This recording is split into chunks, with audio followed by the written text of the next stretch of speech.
Praise the lord. మన ప్రభువును మన రక్షకుడైన యేసుక్రీస్తు వారి ఉన్నతమైన నామంలో మీ అందరికీ మా హృదయపూర్వక వందనములు.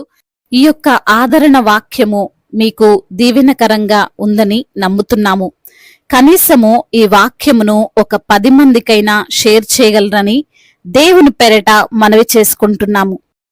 ఈ రోజు దేవుని వాక్యము, సైన్యములకు అధిపతియగు దేవా, చెరలో నుండి మమ్మును రప్పించుము, మేము రక్షణ నొందునట్లు నీ ముఖ కాంతి ప్రకాశింపజేయుము.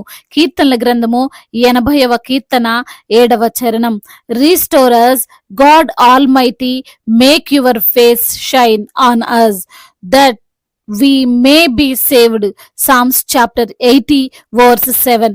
ఈ రోజు నిమిత్తము కృపగలిగిన దేవుడు మనకు అనుగ్రహించిన వాక్య భాగమును బట్టి ధ్యానించుకుందాము.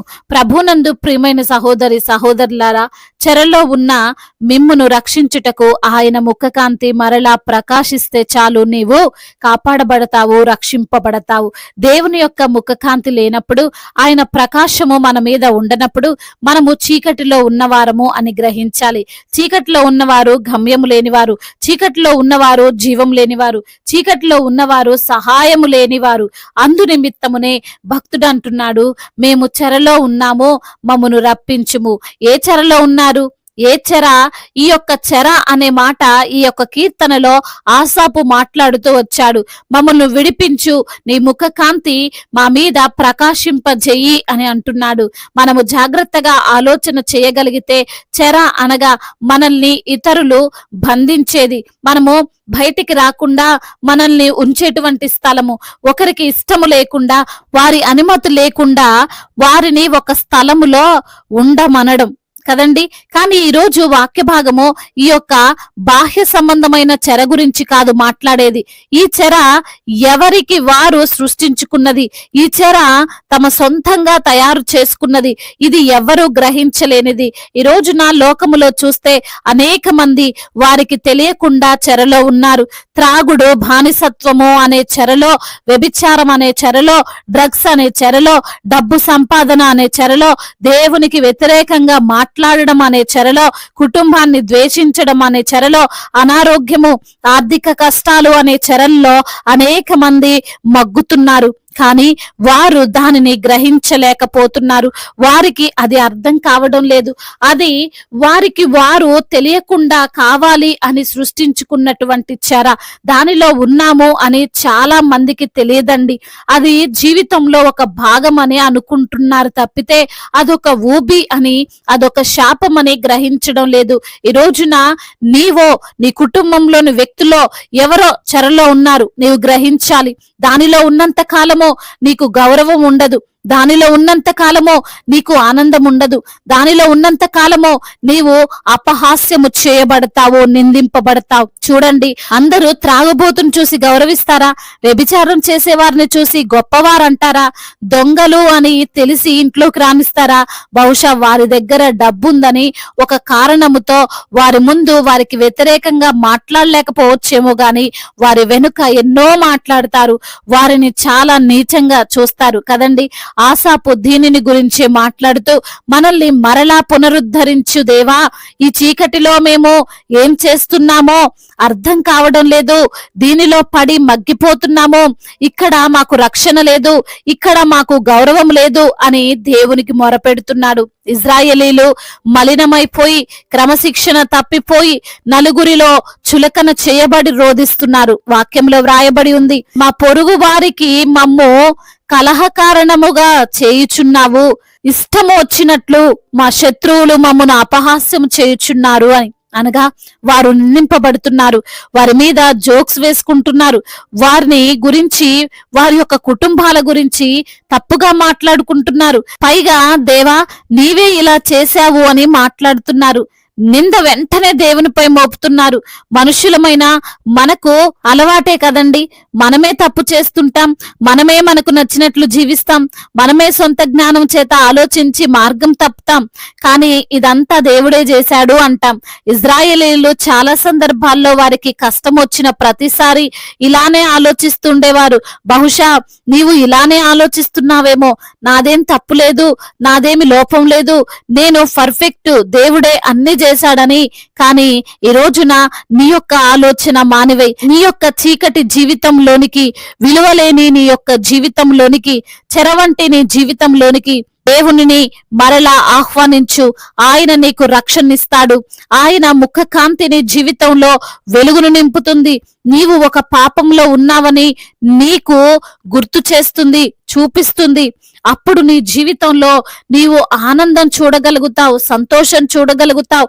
నిందలు, అవమానాలు అన్నీ పోయి గౌరవప్రదమైనటువంటి జీవితాన్ని నీవు కొనసాగించగలుగుతావు. కాబట్టి ప్రియమైన సహోదరి, సహోదరులారా, నీ జీవితంలో, నీ కుటుంబంలో దేవుని యొక్క ముఖకాంతి ఎప్పుడూ ప్రకాశిస్తూనే ఉండాలి. దేవుడు ఈ మాటలను దీవించి మన హృదయములో ఫలింపచేయునుగాక.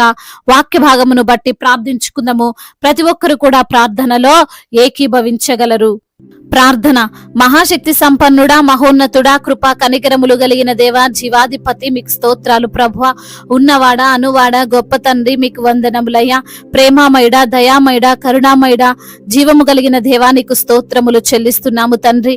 అయ్యా, ఈ సమయములో వాక్యము ద్వారా సూటిగా తేటగా మీరు మాతో మాట్లాడారయ్యా. అవును తండ్రి, సైన్యములకు అధిపతి యగు దేవా, చెరలో నుండి మమ్మల్ని రప్పించువాడవు నీవే.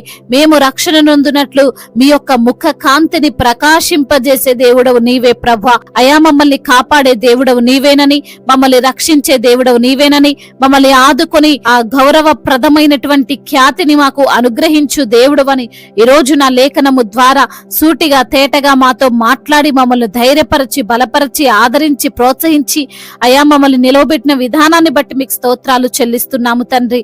అవునయ్యా, ఎందరైతే బిడ్డలు అనారోగ్యముతో బాధపడుతున్నారో ప్రతి బిడ్డకు సంపూర్ణ స్వస్థతను మీరు దయచేయండి ప్రభా. ఏ రోగముతో వారైతే ఉన్నారో, ఏ బలహీనతతో అయితే వారైతే ఉన్నారో, ఏ యొక్క తండ్రి వ్యాధిగ్రస్తున వారు పడి ఉన్నారో ప్రభా, వారిని లేవనెత్తండి.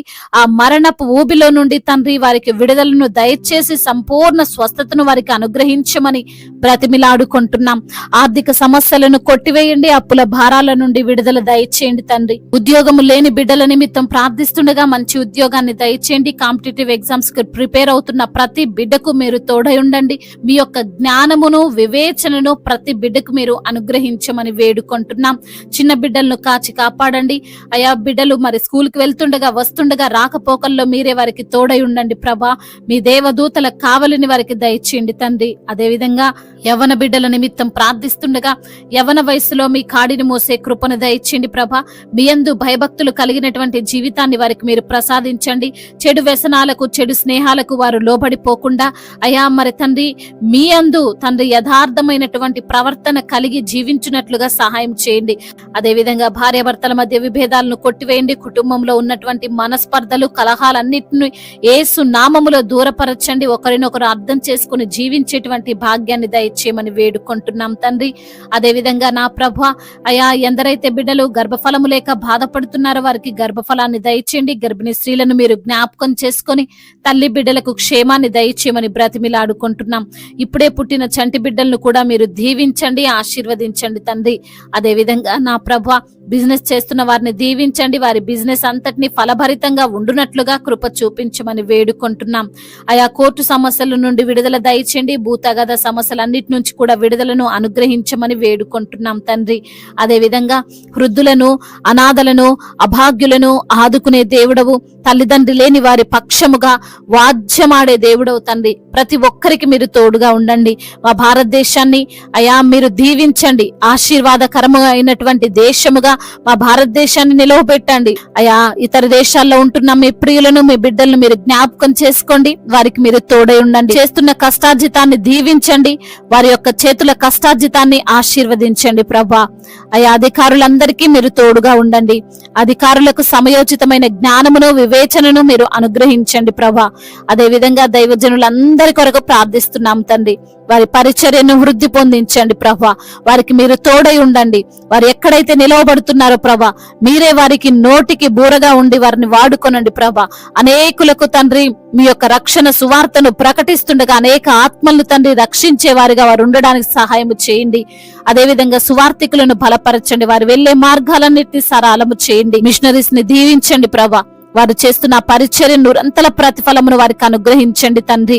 ఇంకా తండ్రి చెప్పుకోలేనటువంటి బాధతో విరిగి నలిగిన హృదయముతో మీ సన్నిధిలో మొరపెడుతున్న ప్రతి బిడ్డ మొరను మీరు ఆలకించి వారికి సమాధానమును అనుగ్రహించమని వేడుకుంటూ మానాథుడు సర్వశక్తిమంతుడు సర్వాధికారి అయిన నజరేయుడైన యేసుక్రీస్తు వారి ఉన్నతమైన నామంలో ఈ ప్రార్థనను అడిగి వేడుకొని పొందుకొని ఉన్నాము మా ప్రియ పరలోకపు తండ్రి. ఆమేన్. ఈ రోజు పెళ్లి రోజు మరియు పుట్టినరోజు జరుపుకున్న వారందరినీ దేవుడు దీవించి సకల మేలులతో ఆశీర్వాదములతో కృపాక్షేమములతో మెండైన దీవెనతో దేవుడు మిమ్మల్ని నింపునుగాక. మీ యొక్క ప్రార్థన అవసరతలను మాకు తెలియజేయగలరు. మీ కొరకు మేము తప్పక ప్రార్థిస్తాము. మొదటిసారిగా మన యొక్క ఆదరణ వాక్యం చూస్తున్నట్లయితే తప్పకుండా సబ్స్క్రైబ్ చేసుకోగలరు. ఈ వాక్యం మీకు ఆశీర్వాదకరముగా ఉండినట్లయితే అనేకులకు కూడా ఈ వాక్యాన్ని పంపి మీరు కూడా దేవుని యొక్క రాజ్య సువార్తలో పాలిభాగస్తులు కావాలని దేవుని పేరిట మనవి చేసుకుంటున్నాను. May God bless you all. దేవుడు మిమ్మల్ని దీవించి బలపరిచి స్థిరపరచునుగాక.